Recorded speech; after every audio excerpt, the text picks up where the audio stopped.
Okay, hold on.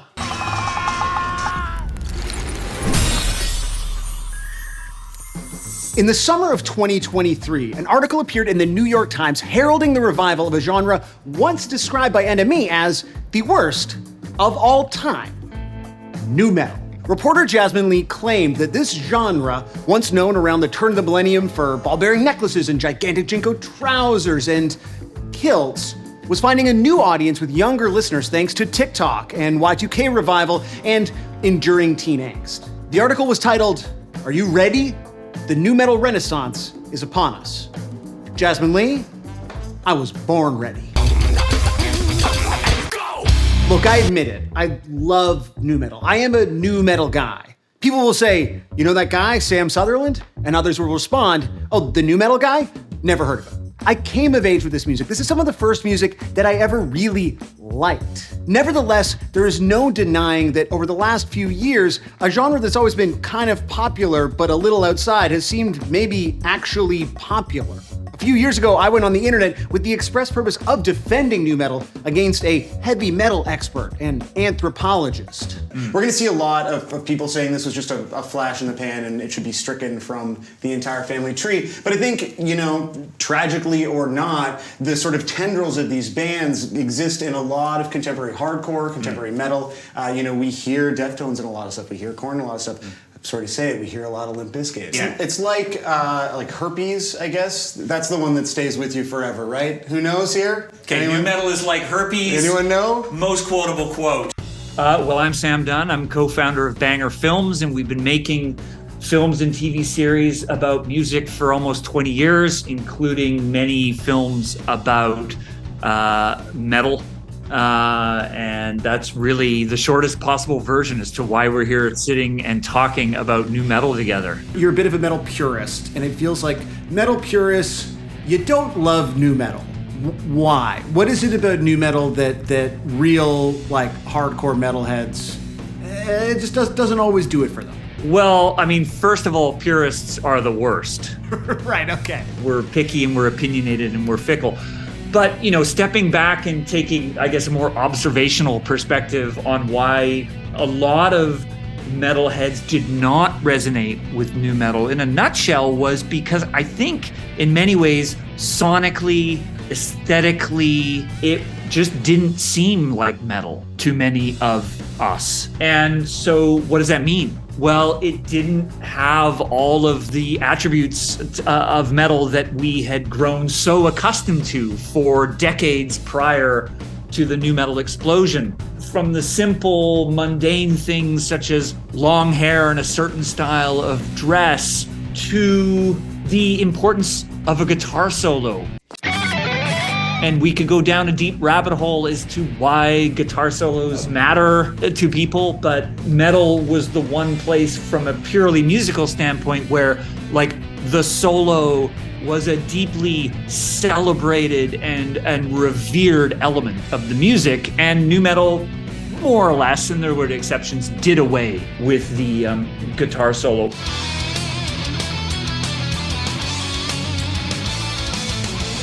I think also lyrically, metal is not really necessarily been about me or you in the sort of direct personal sense. Metal has always dealt with, for better or worse, grander, loftier, more abstract lyrical conceits, whether it's the concept of evil or the concept of the destruction of planet Earth or Satan. You know, these are much more abstract, in some cases literally or figuratively otherworldly subject matter. And what you saw with nu metal was this sort of sense of, this is what I'm going through. And I just think whether metalheads consciously thought about that or not, I do think that was a reason that maybe nu metal didn't resonate with a lot of metalheads. Emerging in California in the 90s, nu metal, which was sometimes stylized as new metal with the umlaut over the U's, took the heavy, groovy sounds of bands like Helmet and Pantera and Faith No More and brought in new sounds. Sometimes there was a DJ, sometimes there was rapping, sometimes there was this form of rat-a-tat vocalization that you may have recognized off the top from my incredible performance called psycho scatting. And the aesthetics were insane. You know, man, I don't know what to talk to you about. Nu metal emerged after the commercial implosion of grunge, when hard rock fans didn't seem too concerned with being cool, or when being cool had changed. Grunge made heavy music palatable to sensitive kids who wanted to write poetry in their 5-star notebooks. Nu metal was pitched straight to the kids in the back of the class, etching that cool S into their desk with a protractor that they stole from math class. Nu metal was also aggressive. It verged on being openly hostile. Fans moshed and slam danced and psycho scatted. Icons like Fred Durst had a defiant fuck you attitude. Nu metal was also gloomy and a little bit depressive. Bands like Korn sang about sex, sure, but they also sang and scatted about suicidal ideation, social alienation, and abusive families. The music's aggressive edge became an outlet. It turned what was normally an inward sad sack quality and pushed it out into the real world. It allowed those who felt like outcasts to recast themselves as the moshing, slam dancing, psycho scatting aggressors. Critics tended to argue that the opposite was true, that the music gave brain-dead macho bullies a sense that they were somehow emotionally deep just because they were pissed off all the time. Bands like Limp Bizkit were labeled as jock rock, something that, not surprisingly, they still reject. People call it jock rock. I mean, I despise jocks because those are the ones guys beating my ass off. Wherever you stand on the issue, and again, I am very much pro nu metal, there's no denying that the genre felt like a bit of a fad. By the mid-2000s, it was already dead. Its legacy was half-finished dippity-doo containers and etnies clogging up the racks of the Value Village. It tended to be remembered as a punchline, a regrettable mutation of post-grunge hard rock and, well, just pretty shitty. So how did it come back? I'm Holiday Kirk. I'm the CEO of Nu Metal. I'm the administrator of the Nu Metal Moments fleets of pages and accounts, and I'm the editor-in-chief of the Nu Metal Agenda. So what has the nu metal revival looked like to you? Because the idea for me of being this person who like grew up listening to these bands and then like all of a sudden there's an article in the New York Times about nu metal again is wild, but like you are like in the trenches every day. So like what has that experience been like for you?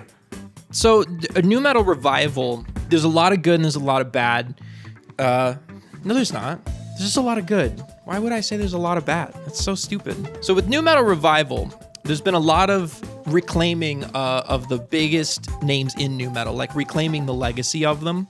Because if you grew up and you were a fan of Korn, Limp Bizkit, Linkin Park, you had a lot of sand kicked in your face. So once those cultural moments passed for those bands, you kind of had to accept that they were bad. It was just the common idea was that these bands were a joke. And I think that we've now given ourselves the space to reclaim their legacy as musicians, as albums artists. It's like true artists, not just like, wow, Freak on a Leash, that song goes hard, but being like Ball Tongue off that debut album, or Don't Go Off Wandering from Significant Other, or By Myself from Hybrid Theory. Like, these bands had deep cuts. These bands had long player albums. These bands did incredible things. And I think that having that opportunity to go back and celebrate the legacy proper of those bands has been just really enlightening and a lot of fun. But at the same token, there's another leg to stand on here where, as a part of that rediscovery, I think that people have also realized, like, man, we didn't take this far enough.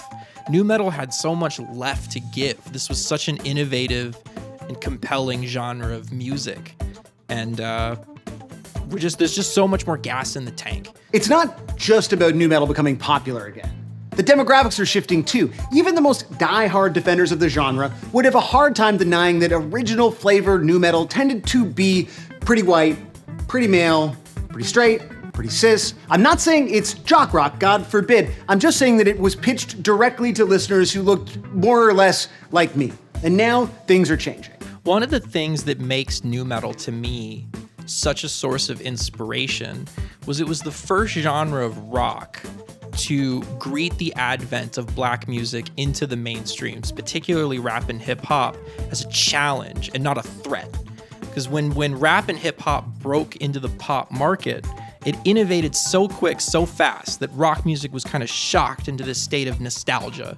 And even like the popular, let's say like grunge bands of their time, like Pearl Jam and Soundgarden, were very, very reliant on like Led Zeppelin and Pink Floyd to a certain degree for inspiration. Whereas with nu metal, it was like, fuck that shit. The history starts in 1990, like 1989. Like we're influenced by Faith No More, we're influenced by Cypress Hill, we're influenced by Primus, and we don't give a shit about anything that came before that. It's like this response, this need to stamp that out. I can't just say like it was motivated by racism, but the way that it became so unfashionable and so uncool to like nu metal at all just makes me suspicious. And what rose, to succeed nu metal was like garage rock revival and emo. And I would be remiss to deny that nu metal hit that demographic really hard too, but it was never limited to that. It was never exclusionary in that regard. So when I see like younger people getting into it, there's like a reclamation of certain strains of culture and identity that were always running through nu metal, especially like the queer identity, because Jonathan Davis this was just not happening in rock and metal. Platinum rock and metal acts were not rock, but like platinum metal acts weren't singing about being bullied for being, queer or queer leaning in high school. Like that just wasn't happening. I think that strain now is, and that's what excites me the most about what nu metal could sound like tomorrow, is the way that young people, LGBTQ plus people, have reclaimed this sound and made it their own, and made it the sound of like their inner turmoil and their rage and their very justifiable anger at modern society. So it's not just a renaissance, it's a takeover, it's squatting. It's squatting in the nu metal shanty house. And it's not entirely unlike another sort of nu metal adjacent subgenre, which I love, and the very existence of is baffling. Think of the reflection, the ruthless obsession, the burning sensation of a dying land. The end is arriving with all time reviving. A time is a passage, and death is a cure. This is my breakdown. I get to pick the music by Thought Crime. They're a quartet based out of Illinois, Philly, in the UK, and they're practitioners of a fun, weird, experimental microgenre called Cybergrind. Mixing hyperpop and grindcore, two already fairly niche genres, Cybergrind is alternatively aggro, fast, very heavy, and also pretty light and occasionally melodic. Hi, I'm Melody Jane. I play guitar for the band Thought Crime. I feel like when I was first getting into it, it was this kind of like super, like only like the most online of online people were really into it. And like, it's been really cool to see like bands like Blind Equation and Zombie Shark and us as well start to kind of pick up more of an audience further out into like more wider hardcore and metal communities. My name is Nick. I run a label in a community called Big Money Cybergrind that I started in 2020. For people who have like never heard the term cybergrind before, can you explain cybergrind to the layperson? Yes. Cybergrind is traditionally grindcore with digital elements such as a drum machine or synthesizers, themes based on like industrial, like, hellscape, stuff like that. Like, it's more typically in the realm of just electronic grindcore.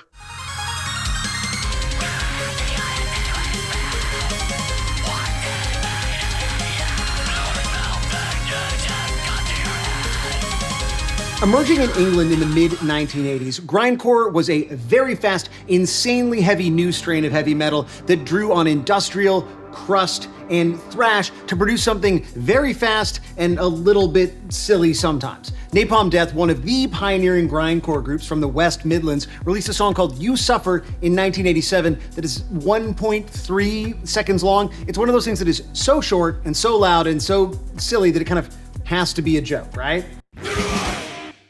Jim Carrey once did a Napalm Death You Suffer impression on the Arsenio Hall show. And there is a You Suffer joke on the HBO show about Silicon Valley, Silicon Valley. What the fuck was that? That's the song You Suffer by Napalm Death. For a while, grindcore sat on the bleeding or grinding edge of the heavy metal sound. Ask how much more aggressive, how much more fast, how much more dissonant a band could be than Napalm Death or Anal Cunt or Brutal Truth, and to paraphrase Spinal Tap, the answer would probably come back none more. The idea of music that could be any more aggressive, any tighter, any gnarlier was inconceivable. Grindcore was designed to be heavy metal's last frontier, the final boss of metal. When it originated, grindcore was in many ways the logical or illogical collision of the most extreme form of metal at that time in the mid to late 80s, which was death metal, combined with, I would characterize it as a certain appreciation of noise and the abandonment of kind of rules and structure that even applied to death metal, if that makes any sense. Grindcore sort of even just further tossed away a lot of the sonic limitations of extreme metal. And then, so that's when you had bands like early Carcass, early Napalm Death, early Bolt Thrower, early, I remember Terrorizer and the Extreme Noise Terror, the list goes on. And probably a lot of really important bands that I'm also forgetting. But it was, in a word, it was really bringing in a certain level of again, an appreciation of noise and a certain messiness to the music that was appealing. Because as much as death metal may sound totally messy to a lot of ears, it was actually quite structured and as well produced as that kind of music could have possibly been at that time. But then you have bands like Napalm, which was just like, fuck all that shit. So there's a certain fuck it all punk sensibility that comes into there.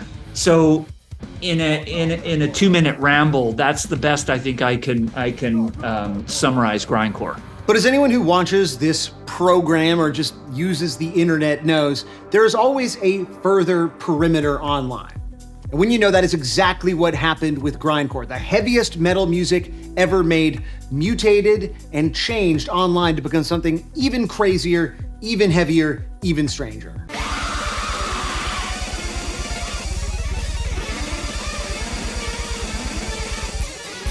Around the turn of the millennium, some grindcore acts began experimenting with digital effects, samples, pitch shifting, computer-programmed drums to produce a new sound that was kind of like a 14.4 dial-up modem ripped on amphetamines.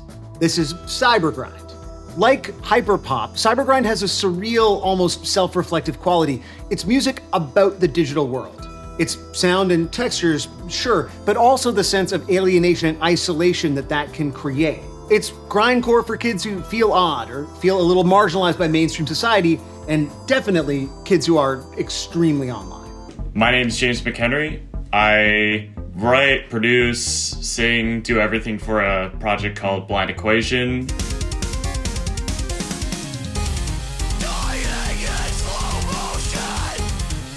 It's been my solo project since 2012. Currently we play as a full band and we've toured the United States multiple times and put out a couple albums, and yeah. Pretty much it just started with kind of grindcore bands dabbling with electronic elements, whether that is just having programmed drums or having weird synths in the mix. And it kind of gradually shifted to like the MySpace era where it would just be kids in their bedroom kind of making this music. Kind of artists like We Came With Broken Teeth, Cutting Pink with Knives, Bubblegum Octopus, and etc.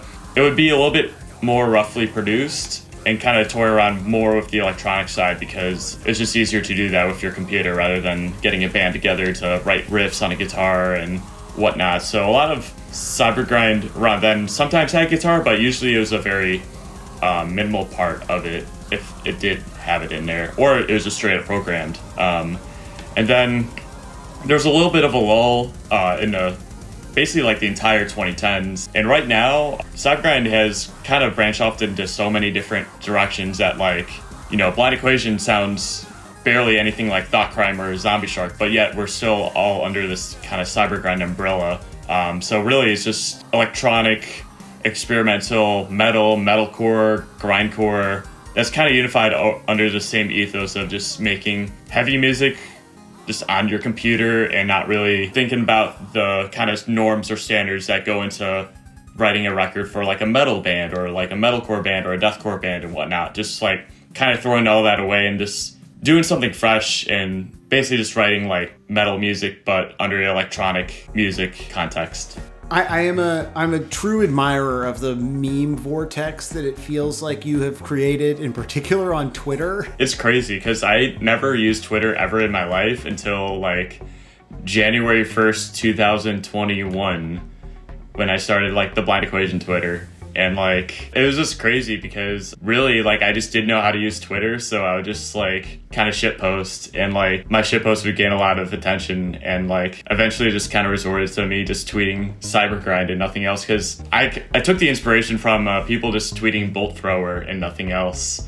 And I was just like, what if I just did Cybergrind and like just Blind Equation, nothing else. And it kind of evolved and like a lot of other people kind of caught on, and also I just feel like, I don't know, just like tweeting random bullshit that comes to mind has helped Blind Equation and maybe Cybergrind as a whole. I don't know. Then when we made the Big Money Cybergrind Discord server, I made a channel called Cybergrind, and it auto-filters, so the only thing you can say in it is Cybergrind. So you just scroll up like for eons and eons, and it's just Cybergrind, just... Actually, here, let me pull it up really quick. Yeah. Scroll that. I got some new messages in here.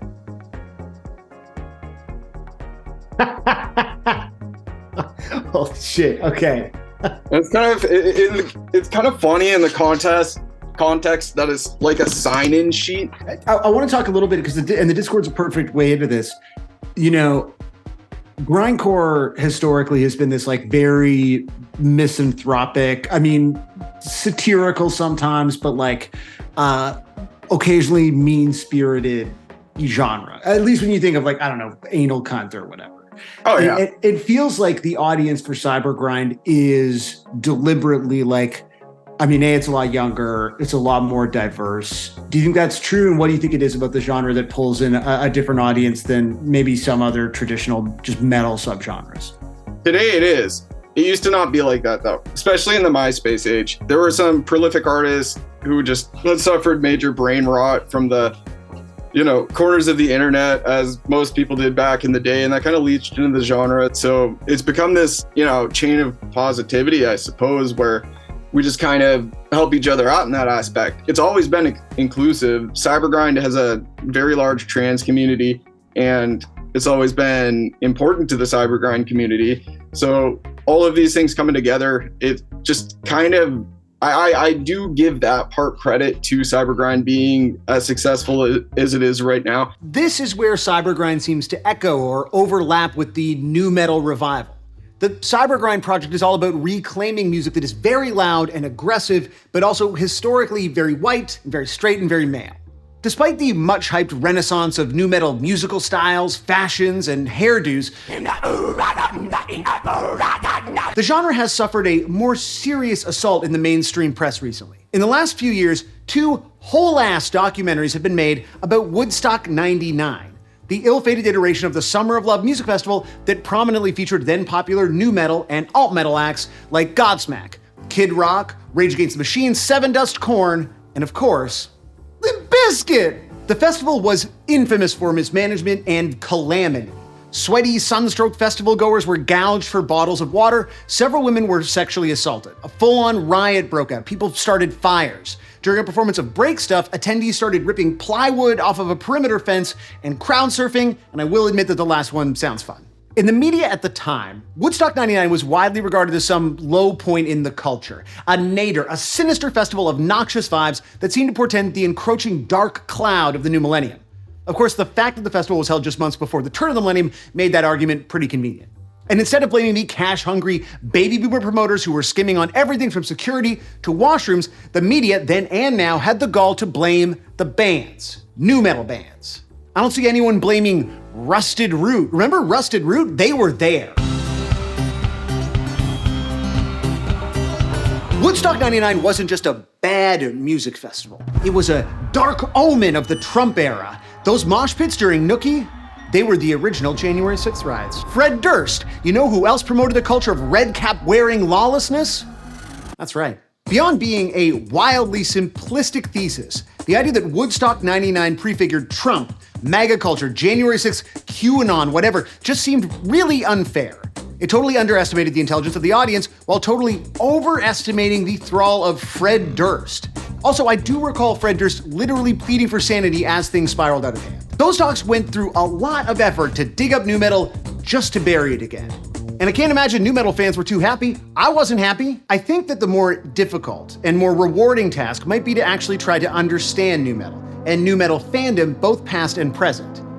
However popular these groups became, the sounds emerged in economically depressed towns across America. These were places largely excluded from the beating heart of apple pie American life. Ever been to Bakersfield or Jacksonville? Have you ever wondered why not? Is it any surprise that these bands were rediscovered by people living in their own backwaters online, in TikTok hovels and weird subreddits? And given the ways in which nu metal groups express feelings of loneliness and alienation, is it any wonder the music would resonate with a new generation of lonely and alienated online freaks? My name is Malenko, and Sam Sutherland and I went to high school together. And, you know, I really do feel like that actually plays in a lot because I've been thinking about you and your relationship to nu metal a lot because I feel like you were kind of nu metal curious, but also pretty peripheral. Wow, this is so rude. I thought I was deeply nu metal, but you were the one like living there beside me. I was not into Mudvayne. That's what you're thinking about. Is you and Nick Sweetman were into Mudvayne, and I wasn't into Mudvayne. Something that I know I specifically wanted to talk to you about, and I think you were excited to talk about, because were you at karaoke? You were at karaoke recently, and you did a Korn song, and you were like, all I want to do is talk about the queer audience for nu metal. Yeah. Why do you think that nu metal, maybe even more so than other metal subgenres, has, at least over the intervening decades from its maybe commercial peak, seemingly kind of developed maybe a more dedicated queer audience? There are more queer bands. Like, what is it about nu metal and queer audiences? I think, you know, you can look at the obvious and say the camp.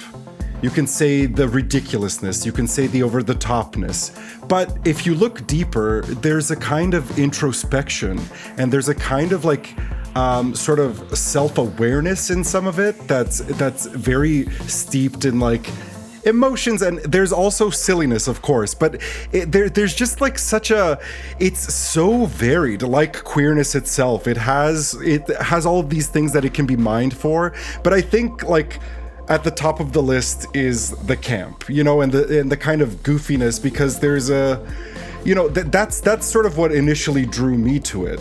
Fairly recently, you did a onstage performance of Korn's Freak on a Leash in full drag. Can you tell me about that experience, how that all came to be? I would love to show that video, so can you just contextualize everything about that for us? Okay, so Weird Alice is a drag performer in the city of Toronto that runs this runs this program called Drag Me to the Movies, and they screen just movies that they love that are camp and gay, and specifically movies that they find gay in a specific kind of way, in a specific kind of like the way we're talking about, nu metal trash kind of way, you know? And so they said that they were going to be screening Cable Guy, which for me is a very proto nu metal movie. It's just a little bit, it's 1996, so like it's before like it's reaching the fever pitch in the culture, and it's got songs from like Filter, but it's also got songs from like Cypress Hill. So like there's this kind of like vibe to the entire movie, and also, you know, like it has this like dark comedy element, which is very nu metal. So like some of the aesthetic, at least, right? Like I'm thinking specifically about the dream sequence in that movie where Jim Carrey is bedazzled in his Cable Guy outfit, and he's like, I just want to hang out, no big deal, and he's wearing the contact lenses. There's something that's very drag about that, so immediately I was going to wear a boiler suit, whatever I did. I got the idea to do Freak on a Leash, and so I was like, I'm gonna dress up in full drag, a full beat, a nice human hair wig with like a a boiler suit, a bulky, masky boiler suit, because I love the contrast, and I love, like, I feel like it fits with nu metal to make that contrast. And thereby also, like, letting people know that this is a part of my past, and I am no longer ashamed of this part of my past because I feel like I'm reclaiming it in a way. I love it. And did it blow people's minds? Like, you're up on stage with a full human hair wig and you are, like, you scat in a way that is, like, if Jonathan Davis were to have an accident befall him and they needed to replace him, you know, in some kind of like Paul is dead type scenario. Well, I feel that. like you could get called into service at any moment. Like so much stuff that happens online, the nu metal renaissance and emergence of cybergrind can feel totally impenetrable to outsiders. Seeing this stuff in passing, you'd be forgiven for thinking it's just a bunch of jokey memes. But in both cases, it's not just an attempt to meme or ironize existing genres and sounds. It's an attempt to queer these genres and sounds that can seem a little straight and conservative. And in doing so, reduce the feelings of alienation and isolation that are also essential to experiencing them. These are also feelings that are universal and may be the price of admission for living and socializing increasingly online. This really is the promise of memes and the internet itself. The idea that something broadly resigned to history as being bad and shitty can be recuperated and liberated and placed in these new, strange contexts. Contexts that allow us to rethink it, even if the haters may never enjoy it. And to the haters, I say,